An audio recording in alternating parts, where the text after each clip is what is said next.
having an eye on both developer and business communities, it's so interesting to see that divergence of what the developers are able to get to, partially because their answers are testable. They can actually have automated testing for some of what they're doing so they can move much quicker. I feel guilty charging for knowledge that people need to work and not live in their cars and feed their kids. That's just me. Obviously, there are plenty of places charging money for knowledge, but I feel guilty about it. There are the naysayers who are like, oh, adaptive UI, how are you going to test it? It's going to be different for everybody. This stuff is in its infancy. There's going to be questions. There's going to be things we don't know yet. There's going to be big mistakes. We're seeing it all over the place. This is what a new technology is like.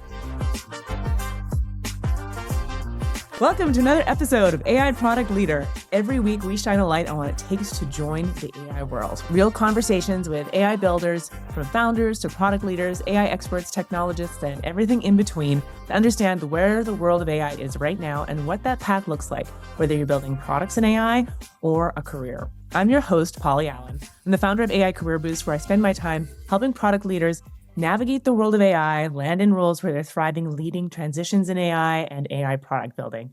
And I've spent my career in both the product management and software development sides of the software world. I'm an ex-Alexa AI principal product manager, where I successfully launched the very first generative AI answers on Alexa. And I'm a Top 100 Women of the Future award recipient. I'm super excited to welcome back to our podcast Anne Cantera. Anne was one of our very first podcast guests back when the podcast first started. And it's really amazing to see how far she has come in the AI world. So Anne is the founder of Elementyl Intelligence, where she helps mid-market companies turn AI from a buzzword into systems that actually work. She specializes in voice AI, enterprise agents, and conversation design, bridging the gap between design, product, and engineering, and to bring vibe-coded prototypes into production-ready reality. Anne has led large-scale conversational AI deployments in telecom and legal tech, and has also prototyped next-gen AI experiences in healthcare and beyond.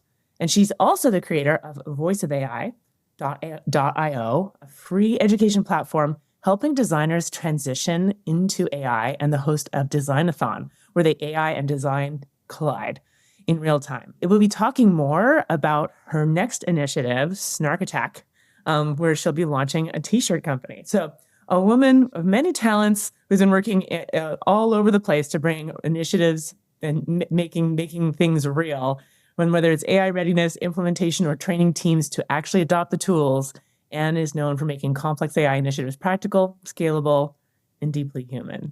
And thanks so much for coming on today. I've been so looking forward to our chat. Thank you. It feels good to be your second guest. That's pretty amazing. It's crazy. I don't realize how much I do until somebody else lists it off. And I'm like, I'm busy. Yeah, I've been busy. I've been doing some stuff. Exactly. I kind of want to start in reverse chronological order because I'd love to hear more about Snark Attack. Please tell us more. It's the best name. Okay. So you can't really see my shirt. My shirt says, sprinkle some AI on it is not an AI strategy. And we have 130 of the snarkiest kind of frenemy to tech t-shirts you've ever seen. And it really sort of was the brainchild of, and you do so much for free. What can you do to generate some income that you can feel good about? And this just kind of happened. I generated an image of myself with a bunch of my sayings on it. And then people started DMing me like, where can I get that shirt? And the light bulb went off.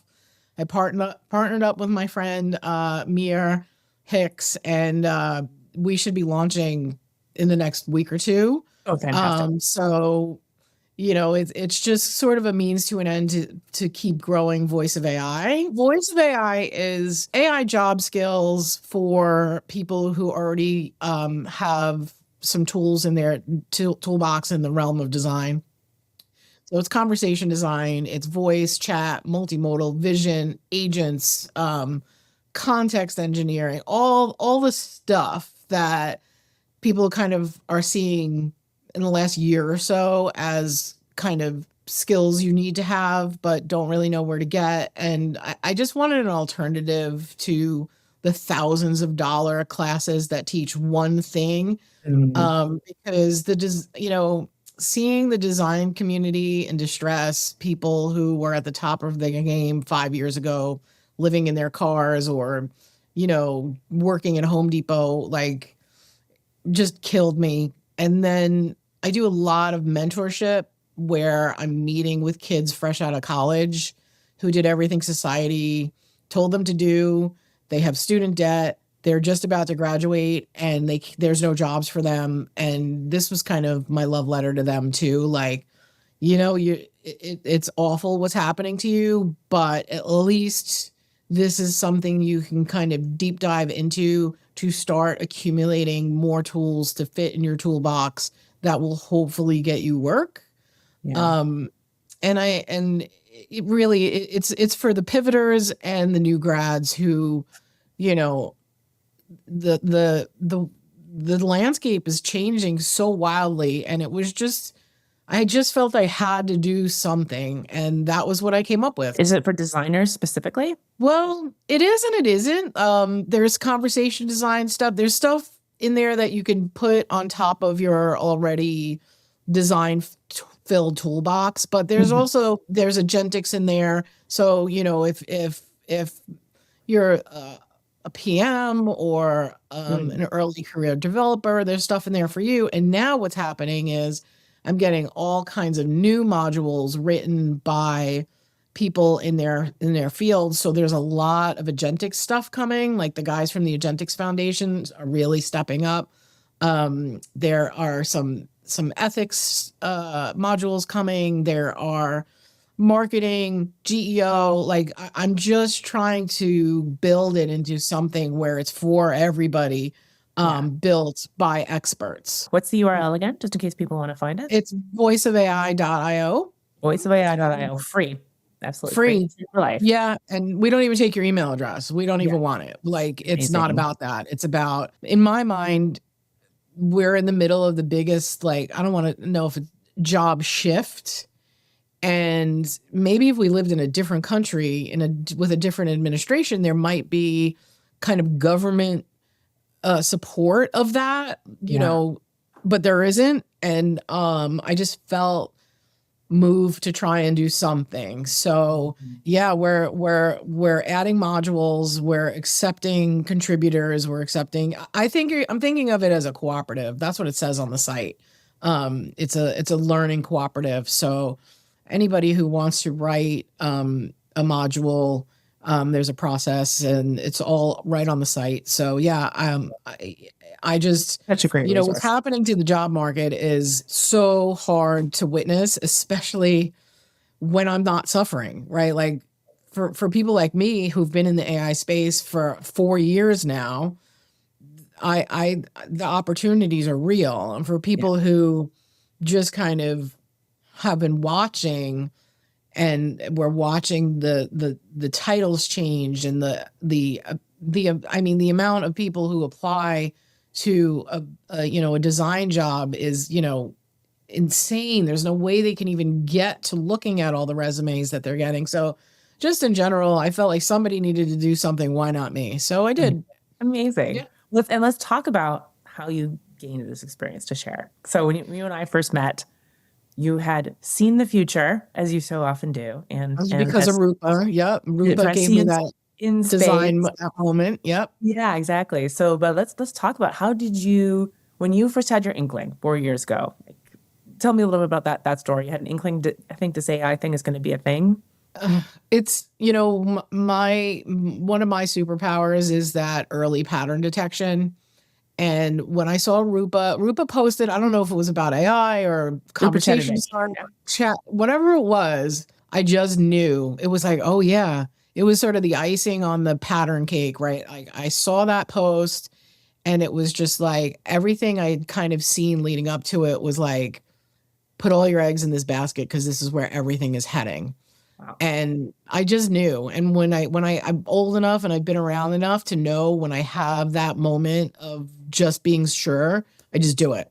Yeah. I don't. And we will at the end. I'm going to ask you to make some predictions because Anne's predictions are always fun. We'll do some future casting at the end. But for right now, I'd love to go back and just talk about like what path did you take? A lot of people are wondering now, like, okay, maybe I'm late to the party, but I see AI as the thing. How did you get started? What was your first? Were you working in AI to begin with? Nope, I was working UX, UI, and started with chatbots, pre-generative. So I learned how to do chatbots without generative, deterministic chatbots. But then I started digging into voice, and voice was so much more difficult. It was like, just to make it make sense, like I was the first kid in my elementary school to solve the Rubik's Cube. So when there's like a puzzle that's hard and everybody else kind of rolls their eyes like, I ain't got time for that, I'm the one that's like, oh, I have to win. So for me, voice was so much more difficult than chat that I had to learn it, get good at it. And that was my first, after doing some freelance and building chatbots, I got hired at LexisNexis to work on the voice projects there. And it is not easy. And that is what I love about it. It's still not easy, even with generative. It's just different. Exactly. It's one of the things I loved learning about at Alexa. They sent, as the PMs, we got to go to the like voice interaction design boot camps that they would run internally.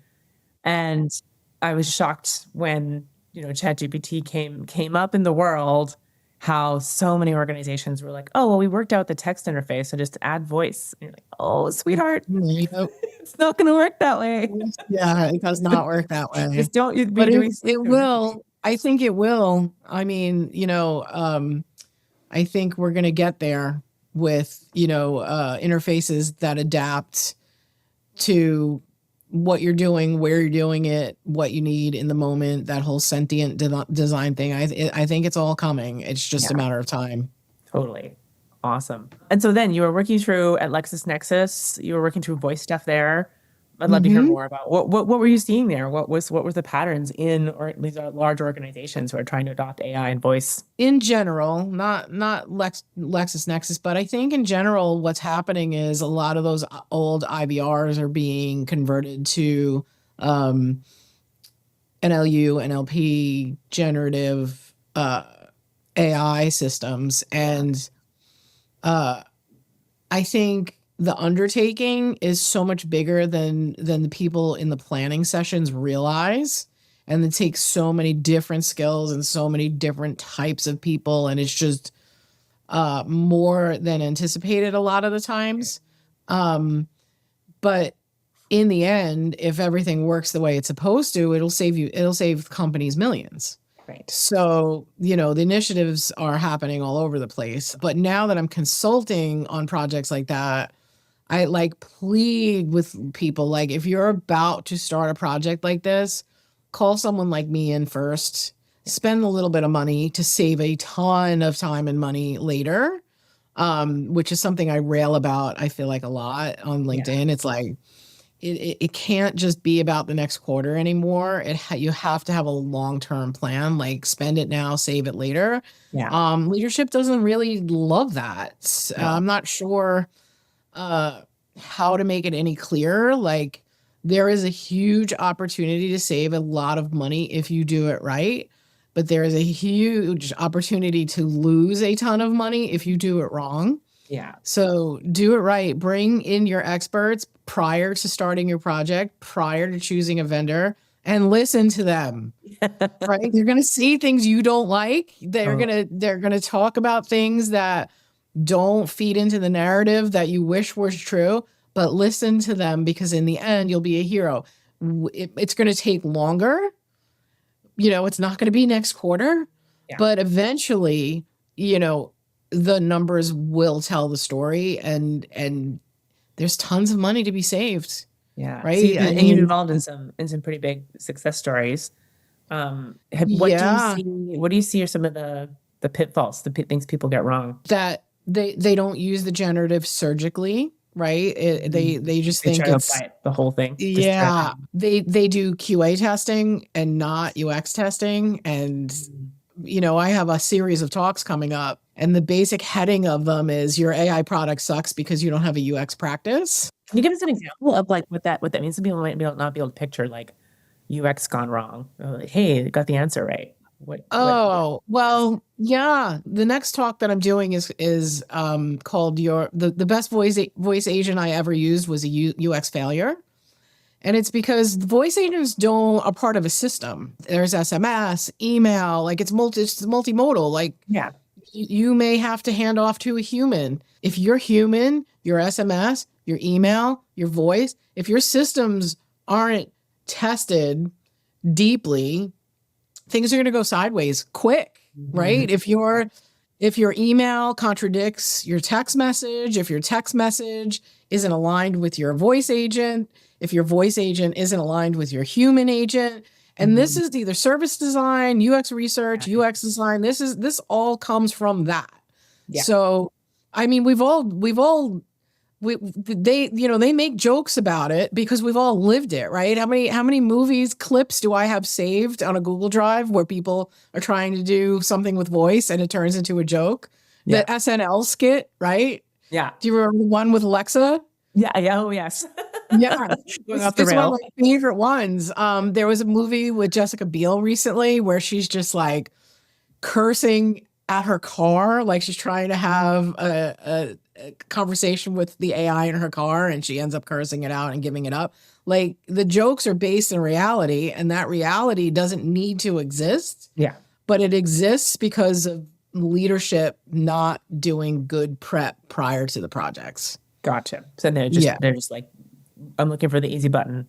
Sprinkle some AI on it, like your t-shirt. Yeah, sprinkle some AI on it. Is not an AI strategy. I wish I could read off all the hysterical shirts we have for you right now. And then, so there's people who are just applying AI willy-nilly. And what do you say to the skeptics? So there's people who are very like, AI, can it really do this? Well, I have the enormous privilege to watching the people in the Agentics Foundation and the stuff that they build. They are building the future, right? The demos I see every Friday leave me more informed of what the future will look like. Yeah. And I see people post things that are so misinformed on last year's info. Yeah. And it's like, oh no, that doesn't, that exists in the world, but it's going away. These guys are fixing it. Like, these people are fixing it. Those, things that didn't work 3 months ago, they got them working now. Got them working. Right? Everything that's terrible outside of hallucinations, which, there's some best practices and workarounds with that.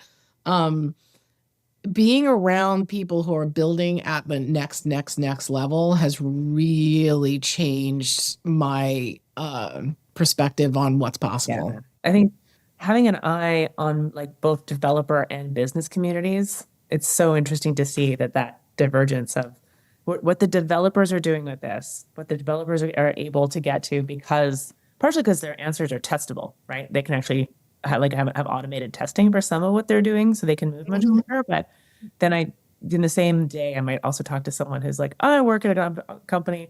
All they're letting us have is Copilot. Doesn't AI kind of suck?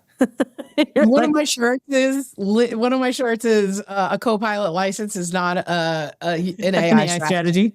Because that one was like a very early kind of, we're going to give everybody Copilot. And, if you work it right, you could do some cool little mini agents in Copilot. I don't want to trash it completely. Yeah. There are some useful little things you can do if you know how to go in and build an agent. Yeah. Most people don't. So what I'm seeing is solo practitioners being able to build things bigger, better, stronger, faster than anything that's happening at enterprise, for sure. No, he isn't one of the people in the Agentics Foundation, but I saw a YouTube. If you search Palantir in a weekend, now listen, he didn't build Palantir, but he built something really close to it. And granted, he is a very distinguished developer. Yeah. I think that's something we have to talk about too, if we're talking about, people jerking around in Lovable versus people, developers developing agentic swarms using ADRs and PRDs and like real development architecture versus vibe coding. They're wildly different things. People don't realize that. And they think that, oh, well, I whipped this up in Lovable, it went to production and it tanked. There's a reason. Yeah, right. And you're not Andre Carpathy because you did that. I own it. Like, when, Elementyl is offering to take your vibe coded project and getting it over the finish line. Yeah. And that's because I have teams of developers who are real God level developers that can take your spaghetti code and fix it. Yeah. It's not cheap, but it will get you over that finish line and get, if you really want to launch your product, we can do it. Absolutely. And you don't want to be woken up at 2 a.m. every night to try and There's fix that. things. I think that's the Yes. piece, a lot of the vibe coding. The vibe coding dream is that you just you write it once, you put it live, and then it just pays. It just brings you money. And Yeah. but I No, think if anyone who's been involved with the real software development life cycle knows that is not the biggest pain. It actually that's isn't in building it. Yeah, that's why I'm selling t-shirts. No, I'm selling the t-shirts because I don't feel guilty. I feel guilty charging for knowledge that people need to work Yeah. and not live in their cars and feed their kids. I don't feel it, that's just me. Not, obviously there are plenty of places charging money for knowledge, but I feel guilty about it. So, I joke about t-shirts, but I use vibe coded tools that I made for myself all day long, and I think that's the difference. I'm running them through Claude Code. So it's completely local, completely bespoke to exactly what I need.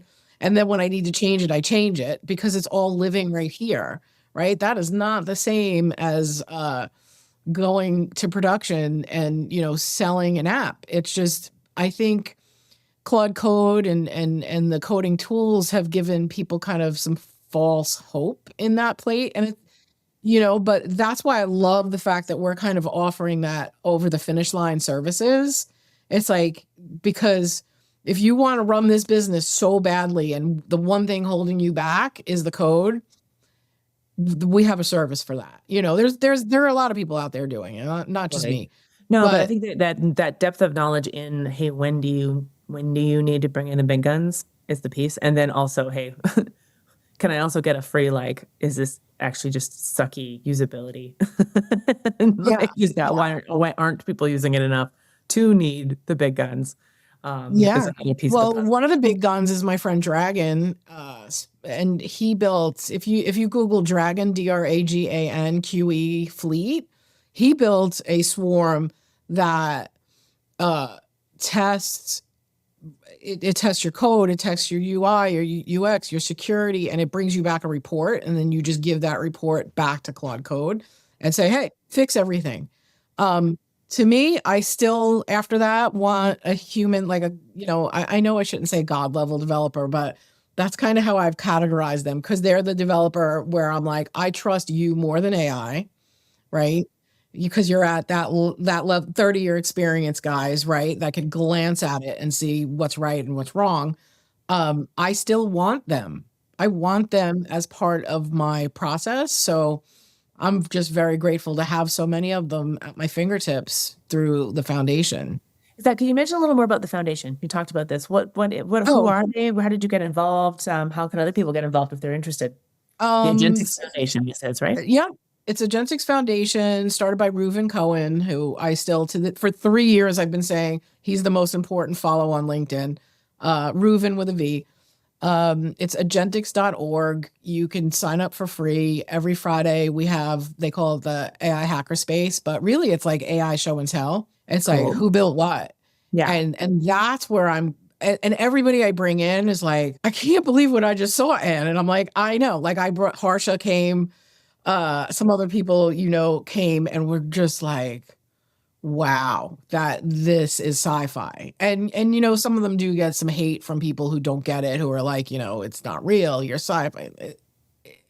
Come, bring your questions. Yeah, agentics.org, there's a free tier. It's global. There are chapters all over the planet now. Amazing. Yeah. So people who want to get deeper into, hey, what's the cutting edge in agentic AI? This is where Anne's getting her information. Yeah, and I really do think that that's where so much of the work is heading. Yeah. Totally. Yeah. Well, I think this is a perfect opportunity. Let's do some future casting. So you're on the forefront of this. You found the people who are at the forefront. You're watching them every Friday, if not more often. What does come next for enterprise, or for individuals? Where do you think this is heading? It's funny. I started doing my little future telling articles. I don't know how many years ago, probably 3. And some of it's come true and some of it I'm still sort of waiting on, but I still think that highly trained personal assistant that lives on your phone and goes out and does things for you and brings things back to you is the future we're headed towards. Yes, if OpenCloud did nothing actually useful, at least prove the demand for that. People really want it Right. through. Right. And I think, it needs to live in your watch, on your phone, in your desktop, and follow you. Right. So when I leave the house, that agent that I was using on my desktop, I want on my phone to follow me. I said like a year ago, I wish Claude could just run my phone, and I could just talk to it and have it do all the things that I have to do manually. And that's where I think we're heading.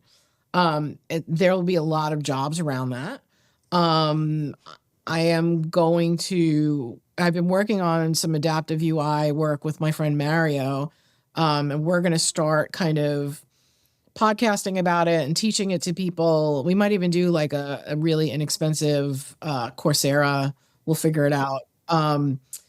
Where when you actually go out to shop and you go out to seek an interface, that interface will be at least partially adaptive to you, your preferences, your history, your data. I think the future is full of data, and people sacrificing data for convenience and security. How is this agent that knows everything about me, my kids, my bank account, my social security number, my address? How are we staying safe? So I think there's going to be a huge resurgence of security. My friend Tony Mora, he built this thing called the Vault, where everything stays in the vault, and there's an agent that watches the vault, and the other agents come to that agent. I don't know, the total reality of that, but I know the reality of security is going to take top priority. I know a lot of people say taste is the moat, which I think is ridiculous. I think usability is a much better word than taste, but I personally think security is going to be the moat. Trust and security. I talk about the trust layer all the time. Somebody said to me recently, trust comes in droplets and is lost in buckets. You can have 500 amazing experiences and you have one bad experience, and that 500 just Opus 4.7 Anthropic. Yes. Yes. I don't know if you had that experience too. Yeah. Well, I just, you know what? I'm like, all right, quit complaining and just click on Sonnet and keep going, right? You'll be fine. But we learned that, and there might be more to it than what we see. We might, absolutely, sure. Which again, trust. So I think usability, security, and trust will kind of be the differentiating factors moving forward. Mm-hmm. And I think there are some things that people, I did a carousel about like the interfaces that will never go away because people love them too much, like gaming, social media, certain types of shopping. Like you can have my grocery shopping, but when it comes to furniture, and me, I'm like obsessed with interiors. I love interior design. I love paint color. I could look at area rug patterns for days, right? Yeah. So there is some shopping that is too enjoyable to go away. Mm-hmm. Right. So some things the journey and the building of the mental model yourself. Yeah. And there are the naysayers who are like, adaptive UI, how are you going to test it? It's going to be different for everybody. Listen, this stuff is in its infancy. There's going to be questions. There's going to be things we don't know yet. There's going to be big mistakes. We're seeing it all over the place. This is what a new technology is like. I think the people who didn't experience the birth of the internet haven't been through this, so they naysay. But we of us who lived through the birth of the internet, we've seen this. We've seen it with the cloud. We've seen it with cell phones. Like, things are rough in the beginning, but we smooth them out. That is our jobs. Right. So, and I love that because it's our jobs to see what's possible. And then be planning on it, because everyone, it's not like it's going to suffer from lack of resources right now in terms of resources thrown at it. Yes, there will be people who don't remember 6-fingered hands, right? Like because it's fixed. That's right, exactly. And people still try to use that. Grandchildren are going to be like, what's this thing you used to put on your resume about typing speed? Or even resumes. Or even resumes. But like, we used to brag about how fast we could type. Like that would be like really adorable. Yeah. And you know what? I lovingly have to just understand where these people are coming from. There's a lot of fear. People, it's so hard to keep food and roof overhead that the slightest threat to your job, your skills, the environment, like I get it. So I don't push back hard. I try and lovingly just teach and try and help. And, almost every call I have, I finish with, what can I do to help you? Because that's the spirit that I think we should all kind of be living from right now, because it's so scary out there for all different age groups, all the layoffs, like it's terrifying. So, I mean, I try and be really compassionate, but also sprinkle in a little bit of tough love too. Like, just what makes more sense? Sending out 1,000 resumes and never hearing back, or moseying over to Voice of AI and learning about conversation design. All the conversation designers I know are inundated with recruiters. Yeah. And all the Agentics people I know. Yeah. Yeah. So it's awesome. Just. Well, voiceofai.io. Check it out if you are searching, trying to do a pivot, want to get started with AI. There's a ton of great resources there. Keep an eye out for Snark Attack. And last of all, most importantly of all too, though, if you're an enterprise looking at getting into AI adoption and you want the voice of experience on your team, how do they get in touch with you for Elementyl AI? LinkedIn probably is the easiest way to find me, and Cantera, just I'm the only one, so I'm easy to find. And I'll drop a link in the notes as well.